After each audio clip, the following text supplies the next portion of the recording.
By the end of 1792, the French Republic's armies appeared unstoppable, especially after their victory at the Battle of Jemappes. In just a month, they swiftly took control of most of the modern-day Belgium. This success filled France with a strong sense of achievement.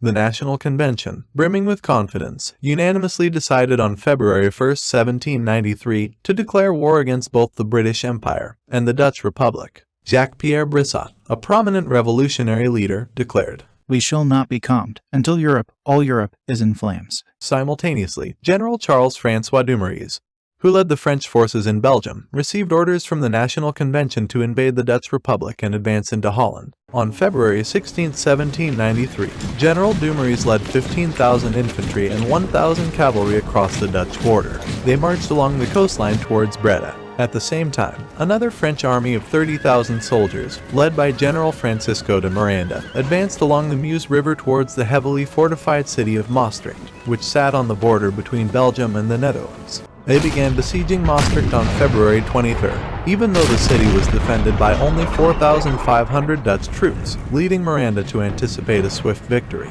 Meanwhile, Dumouriez successfully captured the strategically important fortresses of Plunde, Breda, and Gertruidenberg with little resistance. His next objective was to cross the Holland Deep and seize Rotterdam, followed by The Hague and ultimately Amsterdam.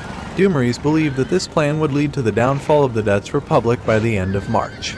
In the previous year, European powers were distracted by the issue of the Second Partition of Poland, preventing them from fully focusing on their conflict with France. However, by this time, that matter had been resolved, freeing up a considerable number of troops to shift their attention westward.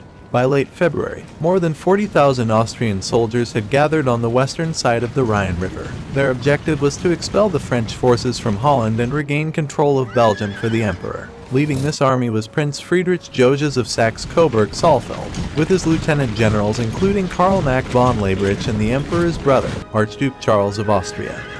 During the night of February 28th to March 1st, Prince Coburg's army successfully crossed the Roer River under the cover of darkness. They advanced towards Aldenhoven, where a detachment of 9,000 French soldiers had been stationed to protect the siege of Maastricht. Coburg launched a surprise attack at 5 a.m., catching the French completely off guard. The ensuing battle raged throughout the entire day, reaching a critical moment when Archduke Charles led a cavalry charge.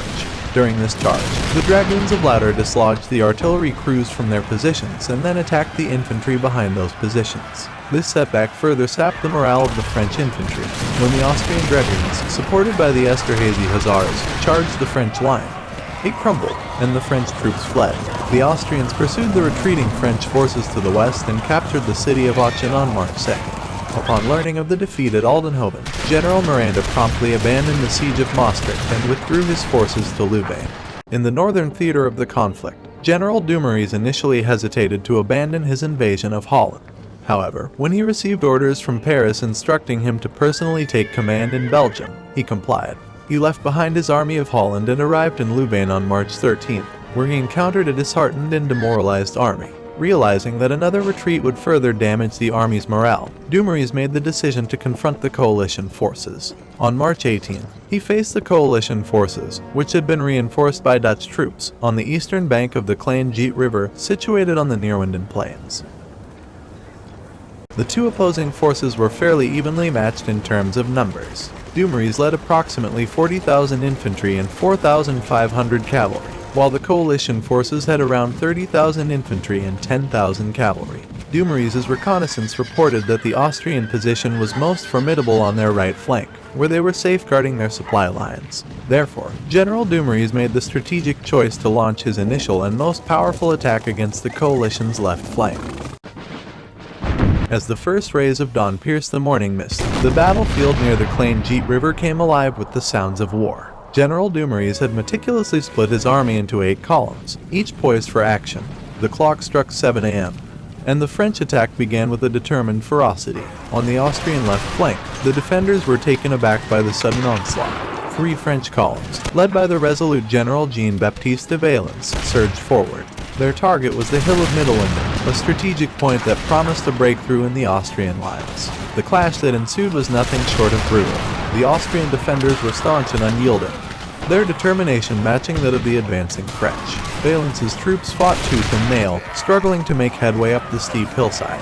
The sounds of musket fire, bayonet charges, and the shouts of soldiers filled the air.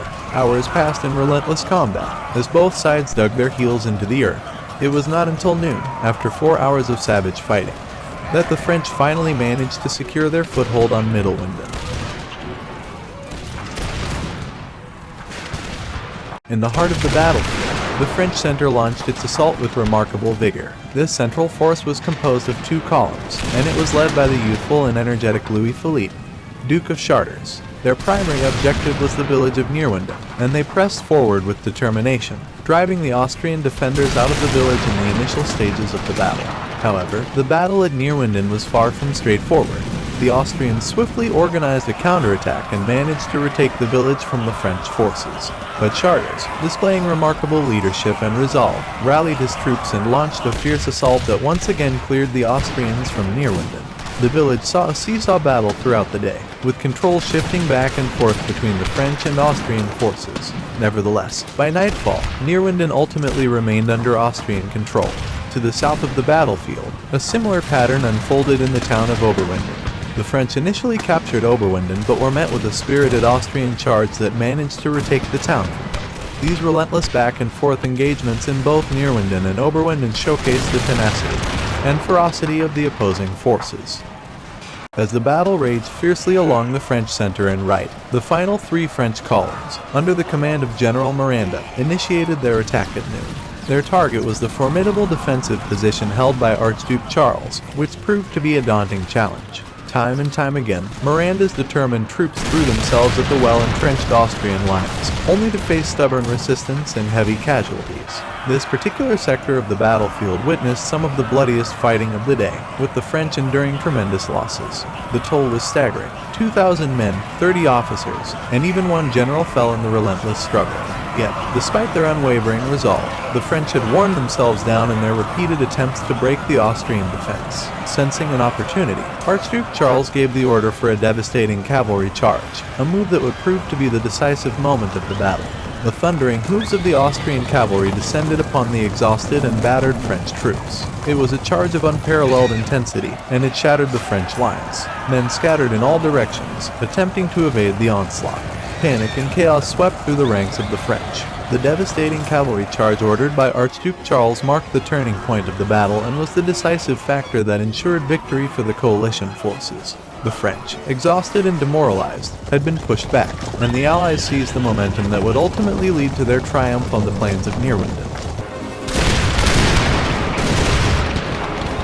On the coalition side, General Mack received much of the credit for Prince Coburg's victory at Neerwinden. In contrast, General Miranda, who was held responsible for the defeat, traveled to Paris with the intention of scheming against General Dumouriez. The Austro-Dutch forces reported substantial losses, including 97 officers, 2,762 enlisted soldiers, and 779 horses. On the French side, casualties were significant, with approximately 4,000 killed and wounded, in addition to 1,000 soldiers and 30 artillery pieces captured. Among the French casualties was the loss of General of Brigade Georges Giscard de Bar, who was killed in action, and 4 other generals who were wounded. The defeat at Neerwinden had a profound impact on France. Just as their victory at Jemappes had allowed them to take the offensive, this defeat had the opposite effect. France once again found itself vulnerable to foreign invasion, as the balance of power shifted on the battlefield, posing a significant threat to the young French Republic.